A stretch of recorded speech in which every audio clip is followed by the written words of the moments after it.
मैं विचार कर रहा था कि एक चौथी पास व्यक्ति, साधारण लेकिन संपन्न कृषक का बेटा, जिसके अनजान सा पूर्वज, जिनके कोई ख्याति नहीं, शासन प्रशासन और सत्ता से भी दूर दूर का कोई वास्ता नहीं, और ना तो उनके राजनीतिक विरोधी सामाजिक विरोधी के द्वारा राह में रोड़ा अटकाने और व्यवधान पैदा करने के बावजूद अपने संघर्ष के कारवां को सफल बनाकर उस स्थिति तक खींच कर ले गया जहां आज हम गर्व महसूस करते हैं और करते रहेंगे कि समाज के परम सम्मान्य मंत्री नकुल ढींढी जी, जो गुरु बाबा घासीदास जी की जयंती 18 दिसंबर की शुरुआत कर और बाबा जी के छुपे हुए सतनाम मार्ग को पुनः उजागर कर पूरे सतनामी समाज को एकता के सूत्र में बांध दिया।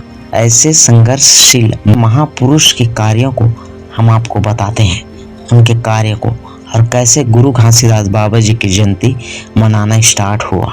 सामाजिक स्थिति, परिस्थिति और व्यवस्था को बताना ज़रूरी समझता हूँ, तभी दादा नकुल ढींढी जी के द्वारा किए गए कार्यों का तुलनात्मक मूल्यांकन किया जा सकता है। सतनामी समाज छत्तीसगढ़ में प्रमुख जाति है और जनसंख्या के दृष्टिकोण से विशाल भी है।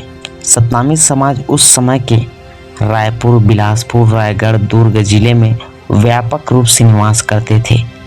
उस समय सतनामी समाज अभिवादन के रूप में साहिब सतनाम कहकर आपस में मिलते थे और आज भी करते हैं, लेकिन सभी धार्मिक संस्कार और त्यौहार हिंदू धर्म का ही मानते थे और लगभग आज भी मानते हैं। बावजूद हिंदू पारा और सतनामी पारा का स्पष्ट विभाजन देखने को मिलता है। उच्चारण भी अन्य लोगों के द्वारा करते थे। छुआछूत का विकराल रूप गांव-गांव में मौजूद था। नहाने के घाट, पीने के पानी का घाट अलग होता था। सतनामी पर अत्याचार करने के लिए सभी अन्य समाज के लोग एक हो जाते थे।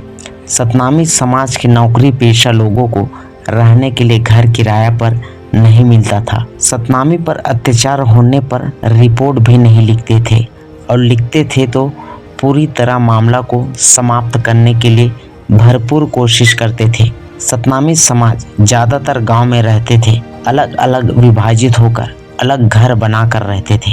एकता का अभाव था।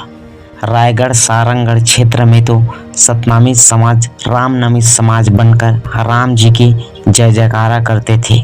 उस क्षेत्र में साहिब सतनाम का भी अभिवादन नहीं होता था। बिलासपुर क्षेत्र में गुरु वंशजों का प्रभाव था, लेकिन बाबा गुरु घासीदास जी के बारे में वहाँ के लोग कम ही जानते थे। कृष्ण जी की पूजा होती थी और रासलीला का मंडली बनाकर हिंदू धर्म के ही देवी देवताओं को पूजते थे। दुर्ग और बिलासपुर जिला के कुछ क्षेत्र में, जैसे कि मुंगेली, बेमेतरा और नवागढ़ क्षेत्र में गुरु वंशजों का प्रभाव होते हुए भी ज़्यादा मारकाट और हत्या का प्रकरण इन्हीं इलाका में दर्ज होता था। अपने ही लोगों में आपसी अकड़ के कारण इस क्षेत्र में तत्कालीन रावत घूमने वाले गुरु वंशजों को सादर सम्मान करते थे, लेकिन यहाँ भी गुरु घासीदास जी के, गुरु बालकदास जी के, गुरु अमरदास जी के बारे में अनजान थे। इस बात की पुष्टि दादा नकुल ढींढी जी ने बाबा गुरु घासीदास जी के जन्म तारीख खोजते समय किया था। सतनामी समाज के कई घरों में छोटा जैतखाम होता था, इसे निशाना भी कहते हैं, जिस पर जन्माष्टमी के दिन और होली के दिन नया पालो चढ़ाते थे। लोगों को इन दिनों पालो चढ़ाने के बारे में पूछते थे तो अनभिज्ञता जाहिर करते थे और कुछ भी कारण नहीं बताते थे। दादा नकुल ढींढी जी बताते थे कि गुरु घासीदास जी के इतिहास और जन्म दिनांक खोजने के लिए लगभग पूरे छत्तीसगढ़ का दौरा किए। उनके तथागत राउटी के स्थान पर गए, लेकिन वहां जंगल झाड़ी के सिवा कुछ नहीं मिला।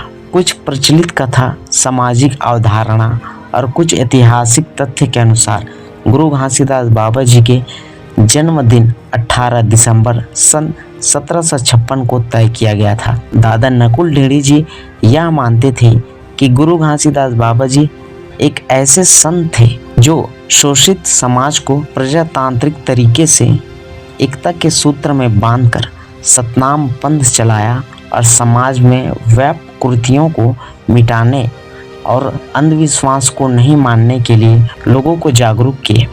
कई जातियों को अपने पंथ में शामिल किया जो शोध का विषय है। गुरु घासीदास बाबा जी के समय भी सतनामी समाज छुआछूत और प्रताड़ना के शिकार थे।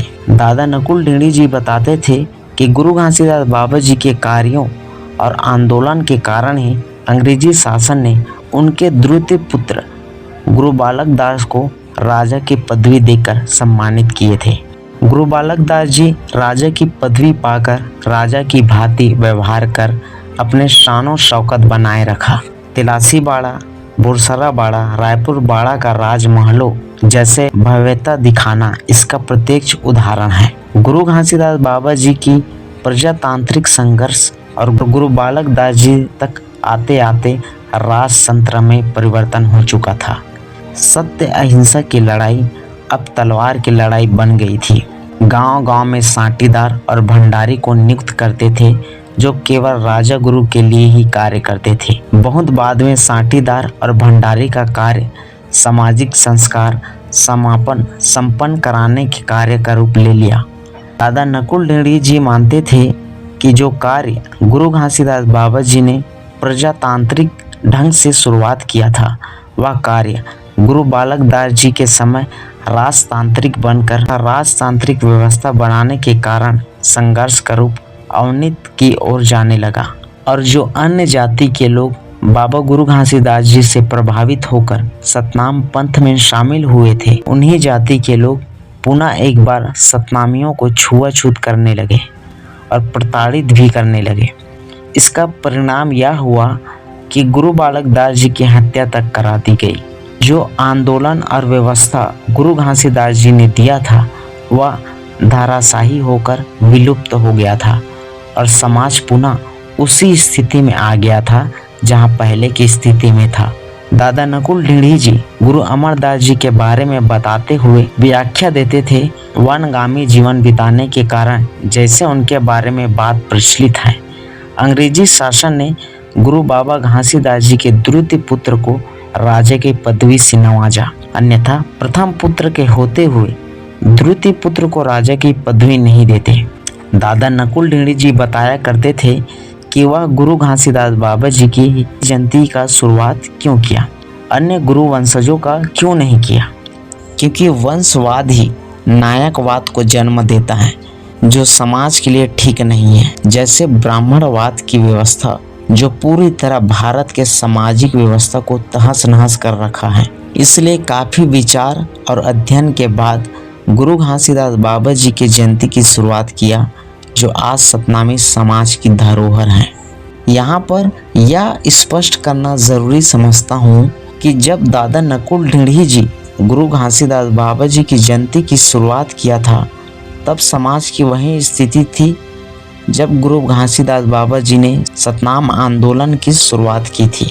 अर्थात यह कहने में कोई संकोच और छुपाव नहीं होना चाहिए कि आज सतनामी समाज में जो भी एकता, उमंग, साहस, जज्बा दिखाई देता है वह दादा नकुल ढींगड़ी जी के 18 दिसंबर गुरु घासीदास बाबा जी की जयंती शुरुआत करने के बाद आई। सतनाम पंथ या धर्म पुनः जो स्थिति में खड़ा है उसका भी कारण दादा नकुल ढींगड़ी जी ही हैं, क्योंकि पूर्व के सभी आंदोलन मृत प्राय हो चुका था। सतनामी समाज और प्रताड़ित होने के बावजूद हिंदू धर्म के सभी मान्यताओं और आस्थाओं से मानते थे। दादा नकुल ढींगड़ी जी कहा करते थे कि जब गुरु घासीदास बाबा जी की जयंती गांव-गांव और घर-घर में मनाना शुरू हो जाएगा तब लोग मुझे भूल जाएंगे। और यह बात सही है कि अब सभी जगहों में गुरु घासीदास बाबा जी की जयंती तो मानते हैं, लेकिन जयंती को किसने समाज में लाया और क्यों इसकी ज़रूरत पड़ी इस बात का जिक्र तक नहीं करते। इससे हमारे आने वाले नवयुवक साथियों को अपने इतिहास के बारे में पता नहीं चलता और वास्तविक तथ्यों से अनभिज्ञ रह जाते हैं। यहाँ पर मैं यह भी बताना ज़रूरी समझता हूँ कि कुछ समाज के तथाकथित लेखक और जो परंपरावादी विचारधाराओं के लोग दादा नकुल ढींगड़ी जी के द्वारा किए गए संघर्ष को सही जानकारी के अभाव में गलत धारा में ले जाकर बदनाम भी करते हैं। आज हम उनके जन्मदिन पर यह शपथ लेते हैं कि नकुल ढींढी जी के अधूरे सपनों को हम पूरा करेंगे और गांव-गांव में 12 अप्रैल उनके जन्मदिन पर और 16 अगस्त उनके पुण्यतिथि पर कार्यक्रम का आयोजन कर समाज को उनके कार्यों और संघर्षों के बारे में अवगत जरूर कराएंगे। दादा नकुल ढींढी जी ने बहुत ही कम उम्र 16 वर्ष से ही संघर्ष की शुरुआत 1930 में ग्राम तमोरा में जंगल सत्याग्रह से किया था। भरपूर व्यक्ति के धनी होने के कारण दादा नकुल ढींढी जी 16 साल के उम्र में भी बहुत बड़े लगभग 25-26 साल के गबरू जवान लगते थे। छत्तीसगढ़ में जब रामचरितमानस के दोहा और चार चौपाई गांव-गांव और घर-घर में गुंजयमान हो रहे थे, उन्होंने भी सन 1932 में अपने गांव भोरिंग में रामलीला मंडली का गठन किया और रामलीला के माध्यम से अपने धार्मिक छवि को प्रस्तुत किया तथा खुद भी रामचरितमानस और अन्य हिंदू धर्म के ग्रंथों को कंठस्थ कर समाज में प्रचारित किए, जो आगे चलकर उनका व्यक्तित्व धर्म के जानकार के लिए काफ़ी प्रसिद्ध हुआ। उस समय में तथाकथित हिंदू पंडित भी धार्मिक बहस करने में उनसे भय खाते थे। सन 1935 से 1936 में ग्राम भोरिंग में बहुत ही बड़े विद्वान और लगभग सभी धर्मों के ज्ञाता और अच्छी व्याख्या करने वाले श्री M.D.M. सिंह नामक व्यक्ति का आगमन हुआ। श्री M.D.M. सिंह जी ने गुरुकुल कांगड़ी विद्यालय के माध्यम से दादा नकुल ढींढी और उनके अन्य साथियों को सभी धर्मों की किताब को पुनः पढ़ाकर सही व्याख्या की। धार्मिक किताबों में लिखे गए उस त्रिचा पद दोहा को बताया, जो मानव समाज को कई भागों में बांटकर ऊंच नीच का प्रपंच रचा। पुराणों में देव और दानव के युद्ध को समझाया। देव कौन था और दानव किसको कहा गया। हिंदू धर्म के सभी धार्मिक किताबों में जैसे कि 4 वेद, वाल्मीकि रामायण, गीता, रामचरितमानस, मनुस्मृति, ये सब को पुनः पढ़ाया। साथ में यह भी बताया कि आपके सतनामी समाज में भी महान संत हुए जिनका नाम गुरु घासीदास है और सतनाम आंदोलन चलाया और उसका जन्म स्थल गिरौदपुरी है। इस दौरान नकुल देव ढींढी जी 1935 में गिरौदपुरी गांव गए और गुरु घासीदास बाबा जी के जन्म दिनांक खोजने का प्रयास किए, लेकिन वहां भी जन्म संबंधित प्रमाण नहीं मिला। तब बाबा गुरु घासीदास जी के जन्मदिन खोजने के लिए दादा नकुल ढींढी जी ने गजेटियार, रायपुर, बिलासपुर और कलकत्ता तक का दौरा किए। अंत में कुछ सूत्रों के आधार पर 18 दिसंबर सन 1756 को गुरु घासीदास बाबा जी के जन्म दिनांक मानकर 18 दिसंबर सन 1938 को अपने ग्राम भोरिंग में प्रथम जयंती का आयोजन किए। सन 1939 से 1948 तक 10 वर्ष दादा नकुल ढींढी जी का जीवन स्वतंत्र आंदोलन, सामाजिक संघर्ष जैसे कि छुआछूत के विरोध लड़ना, नाई धोबी के लिए लड़ना, पानी के लिए लड़ना, नहाने के घाट के लिए लड़ना, मंदिर में प्रवेश करने के लिए लड़ना, गुरु बाबा घासीदास जयंती का आयोजन करना, बिखरे समाज को एकता के सूत्र में बांध कर रखना और शोषण के खिलाफ सभा करना तथा इनके संबंधित मुकदमों में हाजिर होना इत्यादि रहा है। बाद में बाबा साहब अम्बेडकर के पार्टी शेड्यूल कास्ट फाउंडेशन में शामिल होने के कारण स्वतंत्र संग्राम सेनानी से नाम तत्कालीन सत्तासीन लोगों ने हटा दिया, क्योंकि छत्तीसगढ़ में केवल कांग्रेस से संबंधित लोगों को ही स्वतंत्र संग्राम सेनानी माना गया है। सन 1949 से 1950 या 2 वर्ष दादा नकुल ढींढी जी के जीवन के महत्वपूर्ण वर्षों में गणना की जाती है। 1949 में एक घटना के कारण उन्होंने शपथ लिया कि जब तक सभी गांवों में नाई सतनामी समाज के लोगों का हजामत नहीं बनाएंगे, तब तक वे अपना मूछ, दाढ़ी और सिर के बाल नहीं बनवाएंगे, और ना उन्होंने आजीवन मूछ, दाढ़ी और केश कर्तन नहीं करवाया। इसलिए कई लेखकों ने उन्हें भीष्म पितामह की उपाधि दिया है। इसी वर्ष उन्होंने गरीब छात्रों के लिए अपने खर्च से महासमुंद में छात्रावास चलाए। यह वर्ष राजनीतिक गतिविधि का भी वर्ष रहा है। उन्होंने बाबा साहब द्वारा निर्मित पार्टी शेड्यूल कास्ट फेडरेशन का सदस्य ले लिया और बाबा साहब के साथ मिलकर काम करने का भी संकल्प लिया। 1950 में उन्होंने पहली बार सार्वजनिक रूप से समाज के लोगों से अपील कर आग्रह किया कि गुरु घासीदास बाबा जी की जयंती गांव-गांव में मनाएं और कहा कि गुरु घासीदास बाबा जी ही हमारा इष्ट देव हैं, कोई ईश्वर हमारा नहीं है। सभी ईश्वर और भगवान तथा कथित हैं उच्च वर्गों के द्वारा अपने पेट पालने के लिए बनाया है। समांतर में सामाजिक सुधार की गतिविधि का भी कार्य चलते रहा। सन 1951 से 1954 यह वर्ष दादा नकुल ढींगड़ी के जीवन दो राह जिंदगी में प्रवेश कर रहा है। एक सामाजिक जीवन, दूसरा राजनीतिक जीवन में प्रवेश का अनुभव का वर्ष रहा है। सन 1951 में दादा नकुल ढींगड़ी जी को बाबा साहब भीमराव अंबेडकर ने अपने पार्टी शेड्यूल कास्ट फेडरेशन का रायपुर लोकसभा से प्रत्याशी बनाया, जो कि भारतवर्ष का पहला आम चुनाव था। उस चुनाव में दादा नकुल ढींगड़ी ने 35,702 वोट पाकर लगभग 15% वोट हासिल किया था। चुनाव हार गए थे। इस चुनाव के बाद दादा नकुल ढींगड़ी को देश में भी जानने लग गए थे और कई नामी लोग ग्राम बोरिंग में आने लगे। इससे बाबा गुरु घासीदास जी के विचारों को फैलाने में ज़्यादा से ज़्यादा प्रचार मिला। सन 1954 में अन्न सत्याग्रह करके श्री विनोबा भावे जी को भूदान में मिले जमीनों को सतनामियों में बांटने के लिए आंदोलन किए और इसी वर्ष पहली बार गुरु घासीदास बाबा जी की जयंती की छुट्टी घोषित करने की भी मांग किया। सन 1955 से 1961 तक दादा नकुल देव ढींगड़ी जी जीवन का अति संघर्षकार रहा। इस काल में उन्होंने गुरु घासीदास बाबा जी को समाज में स्थापित कर अपने वैचारिक को भी जीतने का कार्य किया। गुरुवंशज लोग भी 1961 में स्वयं गुरु बाबा घासीदास जी की जयंती का आयोजन कर दादा नकुल ढींगड़ी जी को भी वक्ता के रूप में निमंत्रित किए थे। इस काल में उन्होंने समता सैनिक दल का छत्तीसगढ़ में गठन किए थे और शोषित समाज को किसी के द्वारा सताए जाने पर समता सैनिक दल के साथ हथियार बंद होकर खड़े हो जाते थे। गुरु बाबा घासीदास जी के विचार को प्रसारित करने के लिए लिखित रूप में साक्ष्य के अभाव के कारण इसी काल में ही लेखक और गायकों ने गुरु घासीदास बाबा जी के संबंध में लेख और गायन के माध्यम से जीवन प्रस्तुत करने लगे।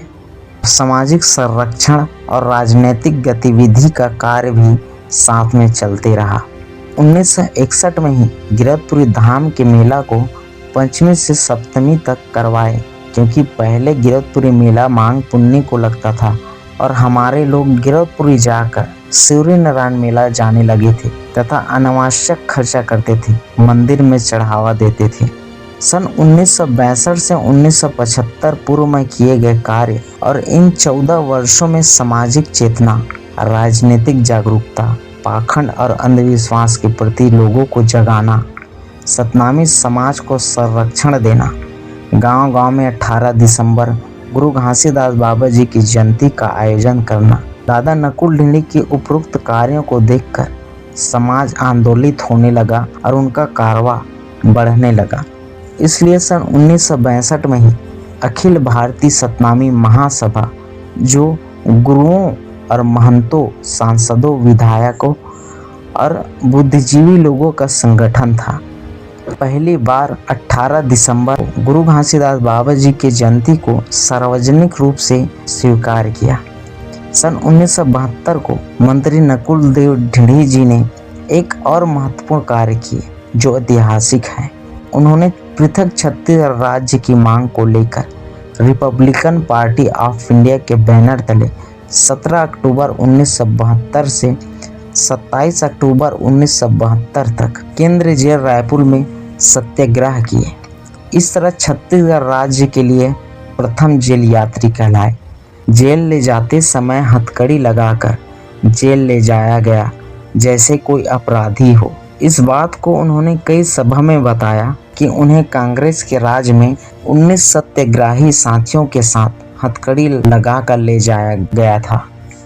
सामाजिक संघर्ष, राजनीतिक संघर्ष, अदालती संघर्ष जीवन भर करने के कारण 61 वर्ष की उम्र में 80 साल के बुजुर्ग लगते थे।